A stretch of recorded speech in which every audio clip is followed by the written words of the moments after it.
अब मैं आभा माथुर, सेवानिवृत्त प्राचार्य, जिला शिक्षा एवं प्रशिक्षण संस्थान हाथरस, आपको अपना एक स्वलिखित संस्मरण सुनाती हूँ।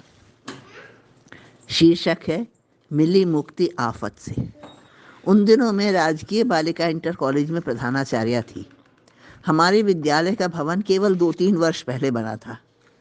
किसी कारणवश विद्यालय भवन के बीच लगभग 2 इंच की दरार दी गई थी और इस दरार को एल्यूमिनियम की पट्टी से जोड़ दिया गया था। न जाने कैसे बीच के स्थान में एक गिरगिट ने घर बना लिया। पहले पहल चौकीदारी की ड्यूटी करने वाले चपरासी ने शिकायत की कि रात को वो गिरगिट बाहर निकलकर सामने पड़े मैदान में घूमता है।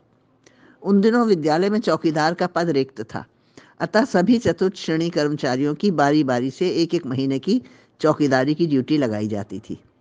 एक चपरासी को समझा बुझाकर काम निकलवाया तो अगले महीने दूसरे ने वही आपत्ति उठाई। कोई भी चपरासी चौकीदारी की ड्यूटी करने को तैयार नहीं था।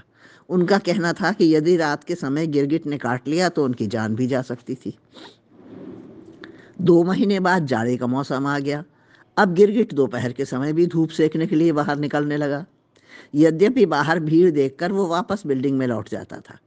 छात्राओं का ये हाल हो गया कि अवसर पाते ही उस दरार के सामने जमा हो जाती और झुककर गिरगिट को झांक झांक कर देखती। उन्हें वहां से हटाना कठिन हो जाता। मुझे डर लगता कि यदि गिरगिट बाहर निकल आया और छात्राओं में भगदड़ मच गई तो 2-4 कुचल जाएंगी और व्यर्थ का तमाशा बन जाएगा। अब मैंने ठान लिया कि उस गिरगिट को मरवाना ज़रूरी है। पर कैसे?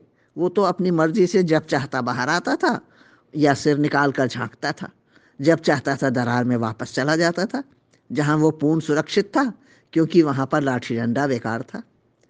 अंत में मैंने एक योजना बनाई। निश्चय हुआ कि दरार के में पीछे से क्लोरोफार्म फेंका जाए और जब उसकी गंध से घबराकर गिरगिट बाहर निकले तब उसे लाठी से मारा जाए।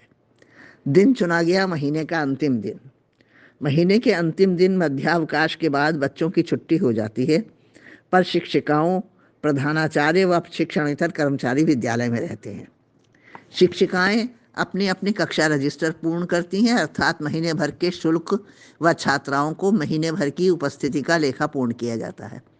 महीने के अंतिम दिन का मध्यावकाश के बाद का समय निश्चित हो जाने के बाद एक चपरासी को काम सौंप दिया गया। सब काम योजनानुसार सफलता से हो गया। यद्यपि वो दृश्य बड़ा करुण और विभत्स का मिला जुला रूप था, पर उसके अभाव में कोई बड़ी दुर्घटना हो सकती थी। कभी कभी आत्मरक्षा के लिए हिंसा भी आवश्यक हो जाती है। इस प्रकार विद्यालय के समस्त स्टाफ को और बच्चों को आफत से मुक्ति मिली।